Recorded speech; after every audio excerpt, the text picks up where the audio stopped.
அரங்கரும் அடியேனும் ஓம் அகத்திஷாய நம. அரங்கமுருகா நினது திருவடி சரணம். திருக்குறள் பொருள் செயல் வகை.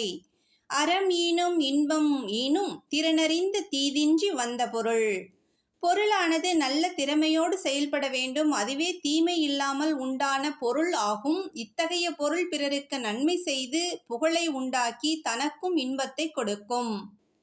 உயிரை குருவாக மதித்து காற்றின் துணை கொண்டே மெய்ஞான உயர் சக்திகளின் மூலம் பக்குவத்தை பெறலாம் என்ற ஆறுமுக பெருமானே. அறம் பொருள் இன்பம் என்னும் வரிசை முறையை திருவள்ளுவர் அறம் ஈனும் இன்பம் என்று குறிப்பிட்டுள்ளார். அறத்திற்கும் இன்பத்திற்கும் நடுவாக இருப்பது பொருள்.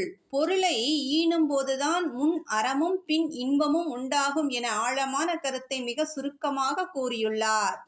இது உலக வாழ்விற்கும் ஞான வாழ்விற்கும் பொருந்தும். இங்கு இன்பம் என்பது சிற்றின்பம் அல்ல, பேரின்பம்.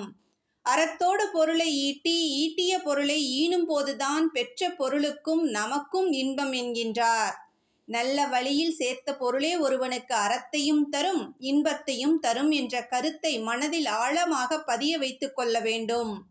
நாம் பெற்ற பொருள் நமது இருளை போக்க வேண்டும் என்கின்றார்கள் ஞானிகள். ஆனால் மாந்தர்களோ தான் சேகரித்த பொன்பொருளை இருட்டான இடத்தில்தான் பதுக்கி வைக்கின்றார்கள். எந்த பொருளிலும் இருக்கின்ற உண்மையை அறிவதே ஞானம். ஆறுமுக அரங்கமகா தேசிகரின் அருள் ஆற்றல் வெளிப்படுத்துகின்ற ஆற்றல் மிக்க செயல்பாடுகளின் மூலம் உருவான சக்திகளை நாம் உணர பழக வேண்டும். இந்த உடலில் சிந்தையில் நல்ல உணர்வுகள் இருக்கும் போதுதான் இதனை பழகி கொள்ள முடியும், பழக்கப்படுத்த முடியும்.